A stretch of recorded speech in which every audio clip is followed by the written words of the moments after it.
നമസ്കാരം, ന്യൂസ് കാർഡിലേക്ക് സ്വാഗതം. ഒരു കാണ്ടാമൃഗത്തോളം ഭാരമുള്ള കൃത്രിമോപഗ്രഹം നിയന്ത്രണം നഷ്ടപ്പെട്ട് ഭൂമിയിലേക്ക് പതിച്ചേക്കുമെന്ന് ഗവേഷകർ. യൂറോപ്യൻ സ്പേസ് ഏജൻസിയാണ് മുന്നറിയിപ്പ് നൽകിയിരിക്കുന്നത്. 1995 ഏപ്രിൽ ഭൂമിയെ നിരീക്ഷിക്കുന്നതിനായി വിക്ഷേപിച്ച ERS-2 എന്ന ഉപഗ്രഹമാണ് ഭൂമിയിലേക്ക് പതിക്കാൻ ഒരുങ്ങുന്നത്. ബുധനാഴ്ച മുതൽ എപ്പോൾ വേണമെങ്കിലും ഉപഗ്രഹം താഴേക്ക് പതിച്ചേക്കാം. പക്ഷേ എപ്പോൾ പതിക്കും എന്നതിനെ കുറിച്ച് യാതൊരു വ്യക്തതയും ഏജൻസിക്കില്ല. 5000 പൗണ്ടാണ് ഉപഗ്രഹത്തിന്റെ ഭാരം. ERS-2വിന്റെ ബാറ്ററികളുടെ ചാർജ് തീർന്നിരിക്കുന്നു. ആന്റിന വഴി ഭൂമിയിൽ നിന്ന് സ്വീകരിച്ചിരുന്ന സിഗ്നലുകൾ സ്വീകരിക്കാൻ സാധിക്കാതെ സ്വിച്ച് ഓഫ് ആയിരിക്കുകയാണ്. ഭൂമിയിൽ നിന്ന് ഉപഗ്രഹത്തെ നിയന്ത്രിക്കാൻ യാതൊരു ഉപായവും ഇല്ലെന്ന് സാരം.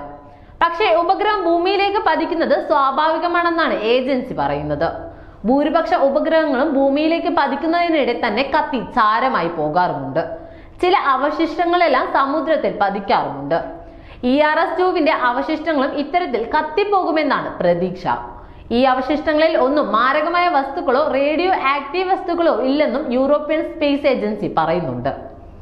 ഭൂമിയിലെ കരപ്രദേശങ്ങൾ, സമുദ്രങ്ങൾ, ധ്രുവ പ്രദേശങ്ങൾ എന്നിവയെക്കുറിച്ചുള്ള പഠനത്തിനായിരുന്നു സാറ്റലൈറ്റ് ഉപയോഗിച്ചിരിക്കുന്നത്.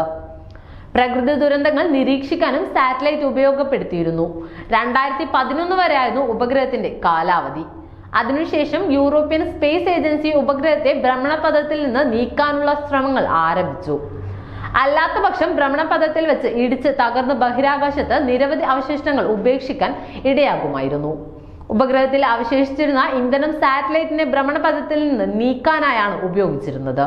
കമ്പ്യൂട്ടറിനായുള്ള അനിയന്ത്രിതമായ സാറ്റലൈറ്റ് TV വിക്ഷേപിച്ച് ഏകദേശം 30 വർഷത്തിന് ശേഷം ഭൂമിയുടെ പരിസ്ഥിതിയെ ബാധിക്കുമെന്ന് പറയുന്നു. PCക്കായുള്ള സാറ്റലൈറ്റ് TV പലപ്പോഴും ERS-2 എന്നറിയപ്പെടുന്നു. വീണ്ടും പ്രവേശിക്കുമ്പോൾ ഇത്തരം തടസ്സപ്പെടുകയും അവയിൽ ഭൂരിഭാഗവും പൊട്ടിപ്പോവുകയും ചെയ്യും.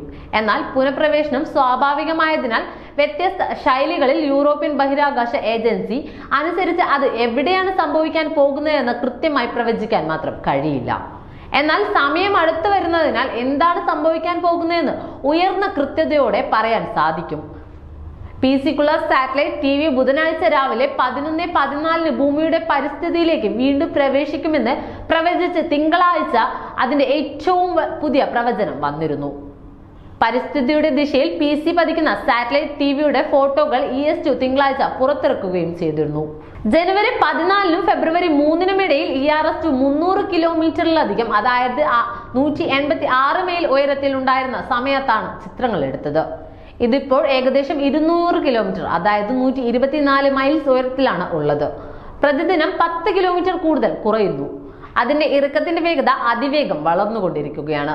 80 കിലോമീറ്റർ ചുറ്റളവിൽ എത്തുമ്പോൾ അത് പൊട്ടാൻ തുടങ്ങും. ഇവയുടെ കഷ്ണങ്ങൾ ഭൂമിയിലേക്ക് പതിക്കാനുള്ള സാധ്യത കൂടുതലാണെന്നാണ് ഇപ്പോൾ പുറത്തു വരുന്ന വാർത്തകൾ.